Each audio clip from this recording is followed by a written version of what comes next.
উপস্থিত আছেন জেলা কৃষি লীগের সাধারণ সম্পাদক বন্ধুরা অভিনন্দন, জেলা কৃষি নেতৃবৃন্দ, উপজেলা কৃষি নেতৃবৃন্দ, পৌরসভা কৃষি নেতৃবৃন্দ, বিভিন্ন ইউনিয়ন ওয়ার্ড থেকে আগত কৃষি নেতৃবৃন্দ, আসসালামু আলাইকুম। বক্তৃতা ঘটনা নেতৃবৃন্দ আমি শুধু আপনাদের বলতে চাই, আজকের এই দিন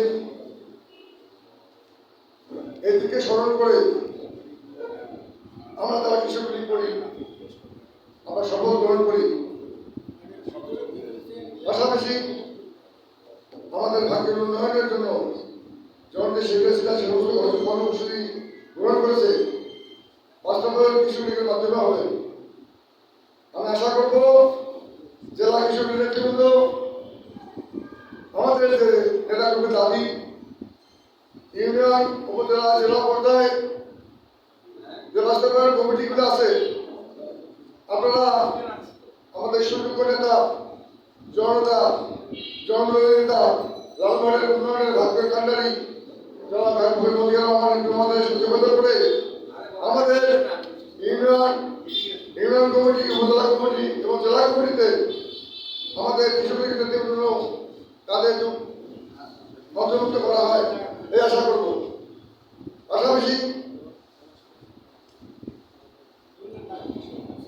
আমাদের এমপি মহোদয় আপনারা সবাই চেনেন, উনি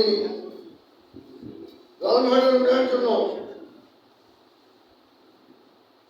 যাহা করা দরকার উনি করতে ইচ্ছুক। আপনারা যোগাযোগ করবেন আমাদের লোকগুলোকে, যারা আমরা গত 5 বছর যেটা কাশম ভাই বললো আমরা কিছু করতে পারি নাই, ইনশাআল্লাহ আজকের দিন থেকে আমরা ওয়াদাবদ্ধ হই, আমরা যেন আমাদের কৃষক লীগের যারা আছি তাদের ভাগ্যের উন্নয়নের জন্য আমরা যতটুকু পারি সম্ভব সবাই সহযোগিতা করব। আজকে আমরা অনেক কষ্ট করে শুক্রবার দিন আজকের এই কর্মসূচি আমাদের প্রতিষ্ঠাবাসী অংশ করছেন। এই জন্য আমি আমার ব্যক্তিগত পক্ষ থেকে সবাইকে ধন্যবাদ জানিয়ে সবাই সুস্বাস্থ্য কামনা করে আমি আমার বক্তব্য শেষ করলাম। জয় বাংলা, জয় বঙ্গবন্ধু।